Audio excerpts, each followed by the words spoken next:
The starship Resolute drifted through the cold emptiness of space toward a dead moon that no one had visited in centuries. Commander Jake stood at the center of the bridge with his hands clasped behind his back and his eyes fixed on the viewing screen. The moon looked like a wound in space, gray and lifeless, but the energy readings coming from its surface told a different story. Something down there was alive, and it was growing stronger by the hour. Lieutenant Price turned from her sensor station with worry written across her face. She told Jake that there was pulsing again and that the energy output had increased by 12% since their last scan. Jake slowly and asked her to keep monitoring it while he figured out their next move. The Galactic Coalition had sent them here after receiving distress signals from a research outpost on the moon's surface. The signals had stopped 3 days ago, and nobody knew why. Jake had worked with them before. They were a peaceful species known throughout the galaxy for their brilliant scientific minds and their gentle nature. Their skin was a soft blue that seemed to shimmer like moonlight on water, and their large silver eyes could see things that humans could only dream of. They had no interest in war or conquest. They only wanted to understand the universe and its mysteries. That was why the Coalition had allowed them to study them in the first place. The shuttle descended through the thin atmosphere and landed near the research outpost. Jake led the away team himself, bringing along Dr. Sam Carter and 4 security officers armed with pulse rifles. The moment they stepped outside, Jake felt something wrong in the air. It was too quiet. The outpost should have been buzzing with activity, but instead there was only silence. They found the first body just inside the main entrance. It was a male, his blue skin turned pale and his silver eyes frozen open in an expression of pure terror. His mouth was stretched wide as if he had died screaming, but there was no wound on his body, no sign of what had killed him. Sam knelt beside the corpse and ran his scanner over it. He looked up at Jake with confusion and said that according to his readings, this man simply stopped living. His heart just stopped, his brain just shut down like someone had flipped a switch.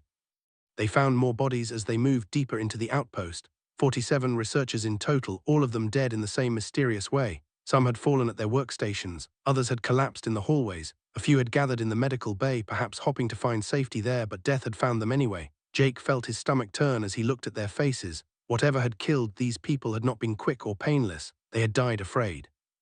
The team searched every room and corridor, expecting to find nothing but corpses. That was why Jake nearly jumped out of his skin when Sam's voice crackled through his communicator. She told him that she was detecting a life sign in the sealed laboratory on the lower level. Jake ran. The laboratory door had been locked from the inside using emergency protocols. It took Sam nearly 10 minutes to override the system and get it open.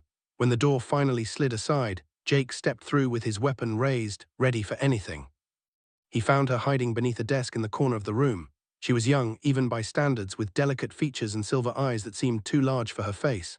Her blue skin was pale and streaked with dried tears, and she was shaking so badly that Jake could hear her teeth chattering. When she saw him, she screamed and pressed herself against the wall, her hands raised as if to ward off a blow. Jake lowered his weapon immediately and spoke to her in a soft voice. He told her that his name was Jake and that he was the commander of the starship Resolute. He told her that he was here to help and that she was safe now.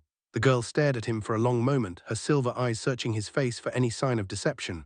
Finally, some of the tension left her body and she slumped forward, exhausted beyond measure. Her name was, she had been part of the research team assigned to study working as an assistant to the lead scientist. She told Jake that she had been in the laboratory running tests when everything went wrong. They had started pulsing with strange energy, and then the screaming began. She had sealed herself inside and waited, listening to her colleagues die one by one until the silence became worse than the screams. They brought aboard the Resolute and took her to the medical bay. Sam worked for 3 days to stabilize her condition, pumping her full of nutrients and sedatives while her body recovered from the trauma. Jake visited her every few hours, sitting beside her bed and watching her sleep. He did not know why he felt so drawn to this stranger, but something about her made him want to protect her. When finally woke, her first words made Jake's blood run cold. She looked at him with those haunting silver eyes and told him that he should not have come here. She said that the Devourer was waking, and when it fully awakened, it would consume everything. Jake asked her what she meant by the Devourer, sat up slowly, wincing at the pain in her muscles, and began to explain. There was not just an archaeological curiosity. It was a weapon built by a race that had died out more than 1,000,000 years ago. They had created it to destroy their enemies, but the weapon had grown beyond their control. It had developed something like a mind, something like hunger. It fed on life energy, draining it from any living thing that came too close. The more it consumed, the stronger it became. Her people had thought they could study it safely, said. They had believed that their scientific knowledge would protect them. They were fools. That had reached into their minds, making them see things and fear things. Some of her colleagues had walked into its chamber willingly, offering themselves to it like sacrifices to an ancient god. Jake felt a chill run down his spine as he listened. He asked how far this influence could reach. She told him that it was spreading outward like ripples in a pond, growing larger with every life it consumed. 3 inhabited systems lay within its projected reach. Billions of innocent people had no idea that death was coming for them. Jake stood up from his chair and looked out the window at the dead moon below. He made a silent promise to himself and to the billions of lives hanging in the balance. He would find a way to stop this thing, no matter what it cost him. Spent her waking hours in the archives of the Resolute, surrounded by holographic texts and ancient records that floated in the air around her like ghosts. She barely ate, she barely slept. Every moment that she rested was a moment wasted, a moment that brought the universe closer to destruction. Her slender fingers traced symbols in languages that no living being could read, searching desperately for any information about thee and its creators. Jake found her there almost every evening when his shift on the bridge ended. He would stand in the doorway and watch her work, marveling at her dedication even as he worried about her health. She had lost weight since coming aboard, and dark circles had formed beneath her silver eyes. She was burning herself out, and she did not seem to care. One night he brought her a cup of heated nutritional supplement, the closest thing to food that Sam had been able to create in the ship's laboratory. He set it down beside her and told her that she needed to take a break, did not look up from her work. She told him that she could not stop, not until she found an answer. Her people had died for this knowledge, and she would not let their sacrifice be meaningless. Jake pulled up a chair and sat down next to her. He did not try to argue with her or convince her to rest. Instead, he asked her to tell him about her colleagues, the ones who had died on the moon below. For a moment he thought she would refuse. The pain in her eyes was so raw that it hurt to look at, but then something in her expression softened and she began to speak. Doctor had been her mentor, she said. He was an old with silver hair and a gentle smile, and he had taught her everything she knew about. He believed that every mystery in the universe was simply a question waiting for the right mind to ask it. He was the first one to enter this chamber after the energy readings started to spike. He told that he could hear it calling to him, promising answers to questions he had wondered about his entire life. He walked through the door with a smile on his face, and he never came out. His voice trembled as she described the others. There was Dr. Nala, a brilliant who had 3 young children waiting for her back on the... She had shown pictures of them just days before she died, talking about how excited she was to see them again when the project was finished. There was a young intern on his first off-world assignment, so eager to prove himself that he volunteered for every dangerous task. There was Professor, an elderly scientist who had come out of retirement for one last great discovery, convinced that this would be the crowning achievement of his long career. They had trusted her, said she was supposed to monitor this energy patterns and warn them if anything changed, but she had not seen it coming. By the time she realized what was happening, it was too late. They were already dead and she was alone. Jake reached out and placed his hand over hers. The gesture was simple, but it carried a weight that transcended the differences between their species. He told her that what happened was not her fault. She could not have known what they would do. Looked at him with tears forming in her silver eyes. She asked him how he could say that. She had felt something wrong in those final days, she admitted.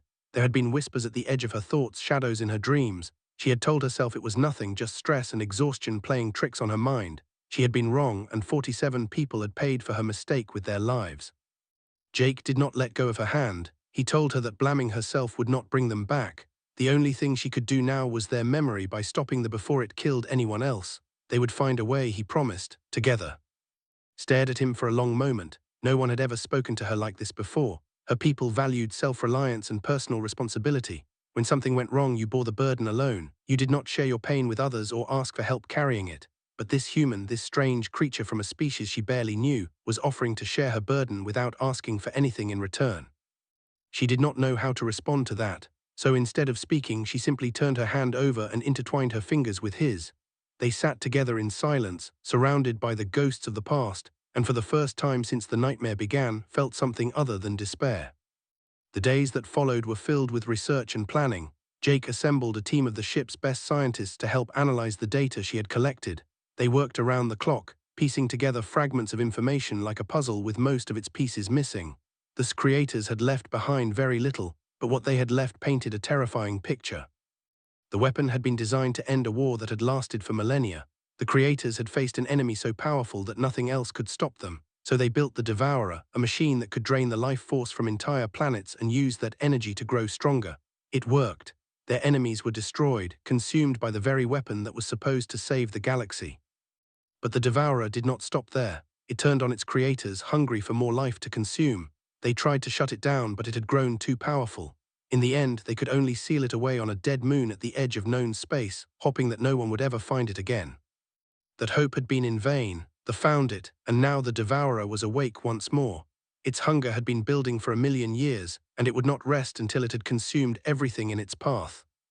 Jake stood at the window of his quarters, looking out at the stars that dotted the endless darkness.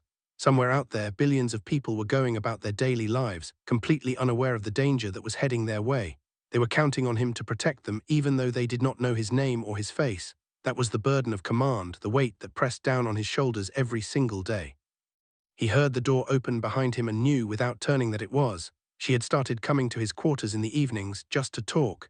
He found that he looked forward to these visits more than anything else in his day. There was something about her presence that calmed him, that made the weight on his shoulders feel a little lighter. She came to stand beside him, her silver eyes reflecting the starlight. She told him that she thought she might have found something, a clue buried deep in the ancient texts. It was not much, but it was a start. Jake turned to look at her, and for a moment neither of them spoke.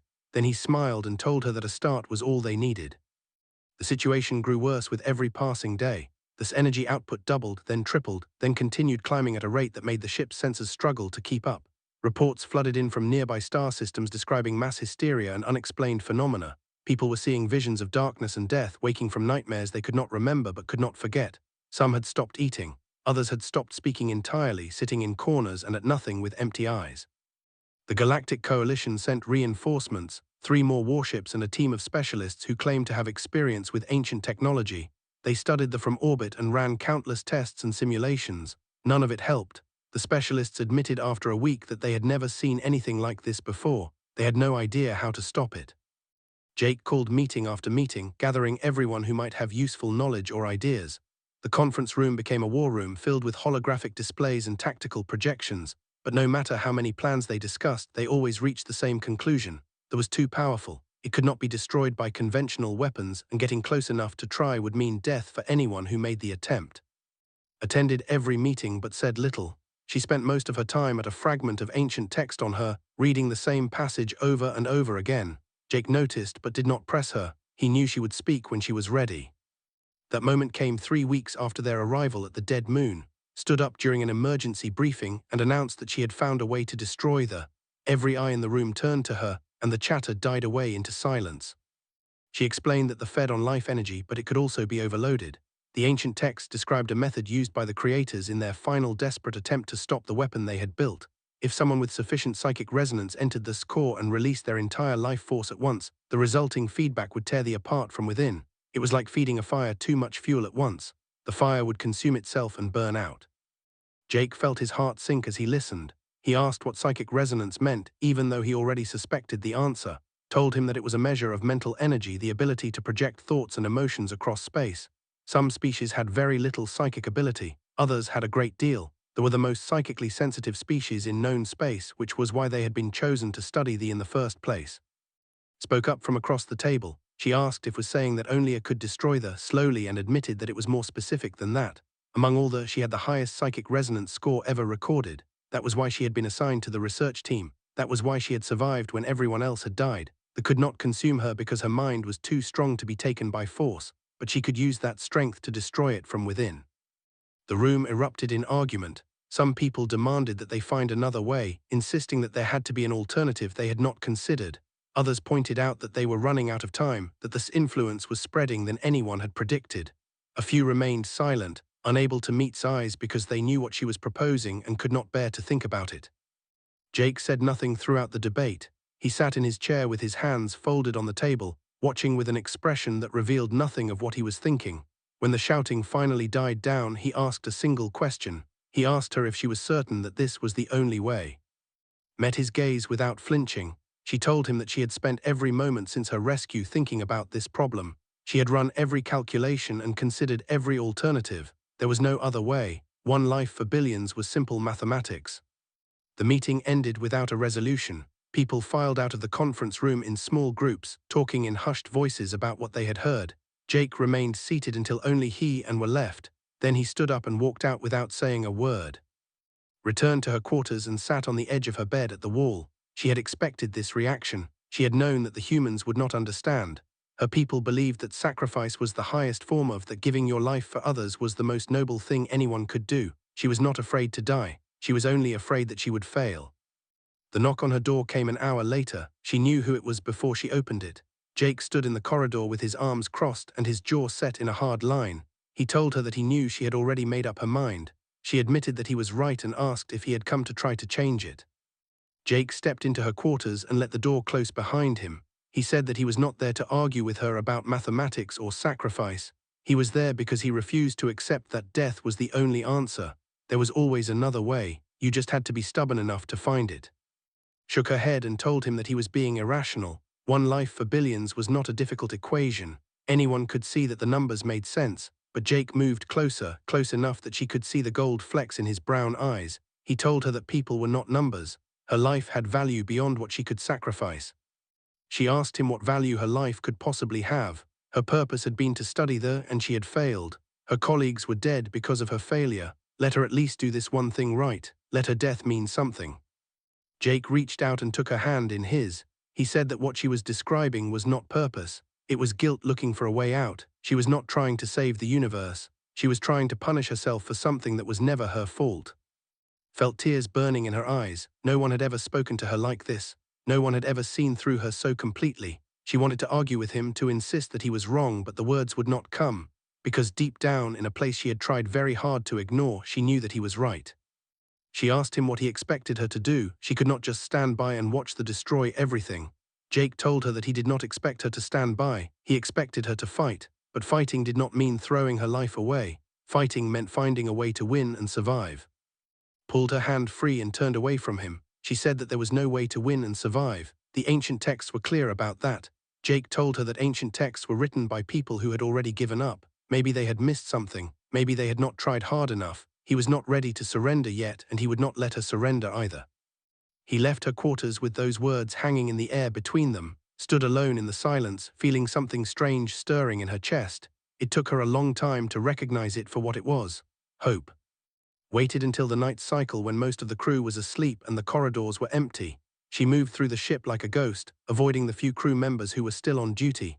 Her heart pounded in her chest, but her hands were steady. She had made her decision, and nothing would change her mind. She had disabled the security protocols on Shuttle Bay 3 using codes she had memorized during her time aboard the ship. The shuttle was small but fast, capable of reaching this location in less than an hour. She had already plotted the course and prepared everything she would need. All that remained was to go. The shuttle bay doors slid open and stepped inside. She made it 3 steps before she realized that she was not alone. Jake stood beside the shuttle with his arms crossed and a grim expression on his face. He looked like he had been waiting there for hours. Stopped in her tracks and asked him how he had known. Jake told her that he had been watching her since the briefing. He had seen the look in her eyes, the look of someone who had already said goodbye to everything they cared about. He knew that look because he had seen it in the mirror more than once. Told him that he could not stop her. She was going to do this whether he approved or not. Jake uncrossed his arms and let them fall to his sides. He said that he was not there to stop her. He was there because if she was going down to that, she was not going alone. That was not what I'd expected to hear. She shook her head and told him that he did not understand. Humans had no psychic abilities. If he came with her, he would die for nothing. They would consume him before he even reached the core. Jake shrugged and said that maybe he would die for nothing, but he was not going to let her face that thing by herself. That was not how humans did things. When someone they cared about was walking into darkness, they walked into it together. Felt her composure cracking. She asked him what he meant by that. She barely knew him. They had spent a few weeks together on a starship, nothing more. Why would he throw his life away for someone he barely knew? Jake took a step toward her. He said that she was wrong about him barely knowing her. He knew that she worked herself to exhaustion because she thought she did not deserve rest. He knew that she cried in her sleep, calling out names of people she could not save. He knew that she had never once asked for anything for herself since coming aboard the Resolute. He knew that she was brave and brilliant and that the universe would be darker without her in it. Could not speak. No one had ever said anything like that to her before. Her people did not express emotions openly. They believed in duty and sacrifice and keeping your feelings locked away where they could not interfere with your work. But this human was standing in front of her, telling her that she mattered, that her life had value beyond what she could give away. She asked him why did he care so much about what happened to her? Jake was quiet for a moment, and when he spoke again, his voice was softer than before. He said that he had been thinking about what she told him about psychic resonance and life energy. He had been talking to Sam about it, trying to understand how it worked. He pulled a small device from his pocket, something that looked like a medical scanner with extra components attached. He explained that it was experimental and had never been tested, but in theory, it should allow a non-psychic being to channel raw life energy through a psychic conduit. Her resonance combined with his energy might generate enough feedback to destroy them without either of them dying. Stared at the device in his hand, she asked him if he was serious. The chance of success was minimal at best. They would probably both die anyway. Jake admitted that was true, but he figured that dying together was better than letting her die alone. For a long moment could not find words. In all her years no one had ever offered to share her burden. Her people valued self-sacrifice above almost everything else. To die alone for a noble cause was considered the highest. But this human was offering something different, not sacrifice but partnership, not death but the chance to fight for life together. She told him that he was insane. He agreed. She told him that his plan was reckless and had almost no chance of working. He agreed with that too. She told him that she should refuse, that she should knock him unconscious and leave him behind where he would be safe. Jake smiled that crooked smile of his and asked her if she was going to do that. Looked into his eyes and saw no fear there. She saw determination and something else, something warm and steady that she could not quite identify. She realized that she did not want to die alone. She had been telling herself that it did not matter, that sacrifice was noble and beautiful and pure. But standing here in front of this stubborn human who refused to let her go, she realized that she wanted to live. She wanted to see what happened next. She wanted to know what it felt like to have someone walk beside her into the darkness. She told him that she would not refuse. She would let him come with her and try his crazy plan. But if it did not work, if they reached and found that his device was useless, then he had to promise her something. He had to promise that he would leave her there and save himself. He had to survive even if she did not. Jake shook his head. He said that he was not going to make that promise. They were going to do this together and they were going to survive together. That was the human way. Felt something shift inside her chest, a wall coming down that she had not even realized she had built. She reached out and took his hand, holding it tightly like it was the only thing keeping her anchored to the world. She asked him if this was really what he wanted. He told her that he had never wanted anything more in his life. Then they boarded the shuttle together and flew toward the dead moon, toward the ancient weapon that waited in the darkness, toward whatever fate had in store for them. The shuttle descended through clouds of dust and debris toward the surface of the dead moon. Jake kept his hands steady on the controls but could feel the tension radiating from him. This influence grew stronger with every they traveled. Whispers scratched at the edges of her mind, voices that promised power and knowledge if she would only surrender to them. She told Jake that they knew they were coming. It could sense them approaching like a predator sensing prey. Jake kept his eyes fixed on the view screen. He said that was fine, let it know that they were not afraid. They landed in a clearing near this main entrance. The twisted black spire rose from the ground like a wound in reality, stretching toward the sky and seeming to drink in light itself. Nothing grew near it, nothing lived. Even the dust on the ground seemed dead, grey and lifeless and cold. Led the way through the outer chamber. The walls were covered with strange symbols that glowed faintly in the darkness, pulsing in rhythm with this heartbeat. The floor was littered with remains, bones and machinery and scraps of clothing from civilizations that had been consumed over the course of 1,000,000 years. Some of the bones were humanoid. Others were shapes that did not recognize, creatures from worlds that no longer existed. Jake stayed close behind her, the device clutched in his hand. He asked how much further they had to go, told him that the core was at the center of the structure, protected by chambers and corridors designed to break the will of anyone who tried to reach it. The first test came in the form of visions. The walls shimmered and changed, transforming into scenes from memory. She saw Doctor walking toward her with that peaceful smile on his face. She saw Dr. Nala showing her pictures of her children. She saw laughing at a joke someone had told during dinner. And then she saw them die one by one, their faces twisted in agony as they drained the life from their bodies. The voices came with the visions. They told her that this was her fault. They told her that she could have saved them if she had been smarter, stronger. They told her that she deserved to die, that her death was the only way to make things right. Jake grabbed her arm and pulled her forward. He told her not to listen. He told her that the voices were lying, that they were just echoes created by the to break her spirit. She was not responsible for what happened. She was not guilty. She was brave and she was fighting, and that was all that mattered. His voice cut through the whispers like a blade and found the strength to keep moving. They pushed deeper into the past chambers filled with horrors that description. They threw everything it had at them, trying to separate them, trying to make them lose hope. But every time faltered, Jake was there to pull her forward. And every time Jake stumbled was there to catch him. The core was waiting for them at the center of it was a sphere of absolute darkness, pulsing with stolen life energy. Looking at it made feel sick. She could sense the countless lives it had consumed, the souls it had devoured over the course of its terrible existence. It was hungry, endlessly hungry, and it wanted them. A voice spoke directly into her mind, bypassing her ears entirely. It called her little one and said that it had known she would return. Her guilt had called to it like a beacon, drawing her back to face her fate.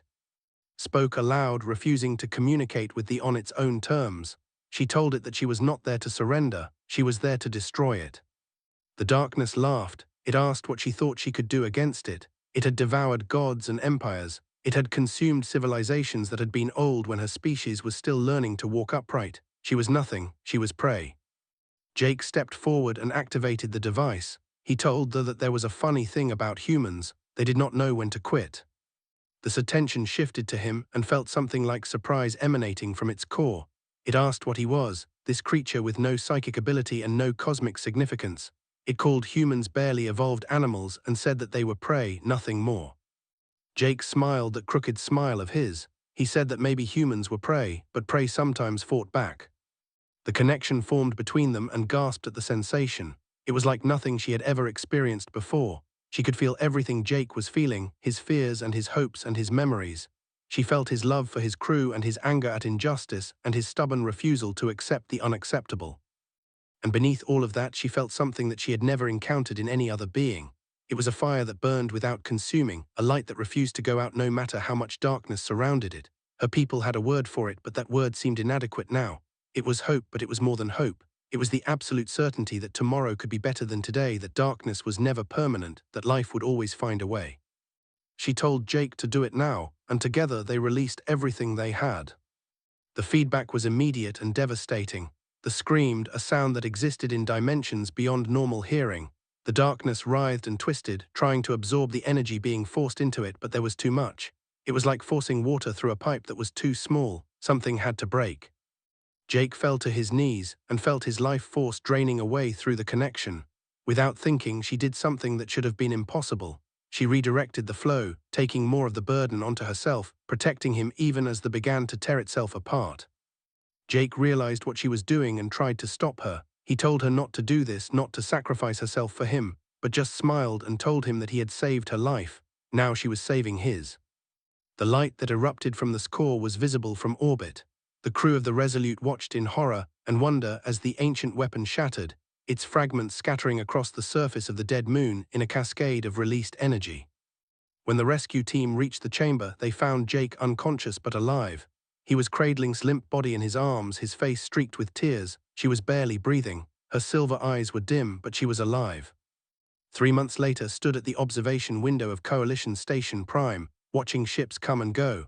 Her recovery had been long and difficult, and the doctors told her that she would never regain her full psychic abilities. The connection she had formed with Jake had changed something fundamental in both of them. She did not mind, some changes were worth the price. She heard footsteps behind her and knew without turning that it was Jake. She could always sense him now, a lingering echo of what they had shared. He came to stand beside her, and for a moment neither of them spoke. Jake finally broke the silence. He told her that the Coalition wanted to give them medals. Apparently they were heroes now, smiled and said that she did not feel like a hero. Jake admitted that he did not feel like one either, but maybe that was the point. He told her that the High Council had sent a message. They wanted to know if she was coming home, considered the question carefully before. She said that she had been thinking about home, about what that word really meant. For so long she had believed that home was a place, a specific location where you belonged, but now she was not so sure. Jake asked her what she thought home meant now. She turned to face him, her silver eyes meeting his brown ones. She said that she thought home was not a place at all. Home was wherever you found people who refused to let you face the darkness alone. Jake smiled that crooked smile that she had come to love. He asked her what that meant for her future. She reached out and took his hand, amazed at how natural the gesture felt now. She told him that it meant she wanted to stay, if the Resolute would have her, if he would have her. Jake squeezed her hand gently. He said that the Resolute would like that very much, and so would her commander. They stood together at the window, watching the stars wheel past, two souls from different worlds united by something stronger than fate. The universe was vast and dangerous and full of darkness, but neither of them would ever face that darkness alone again. And somewhere in the archives of the Galactic Coalition, a new story was being written. The story of an alien girl who tried to sacrifice herself to save the universe, and the human who refused to let her. Because that was what made humanity special, not their strength, Not their technology, not their ambition. It was their stubborn and irrational and beautiful insistence that no one should ever have to die alone.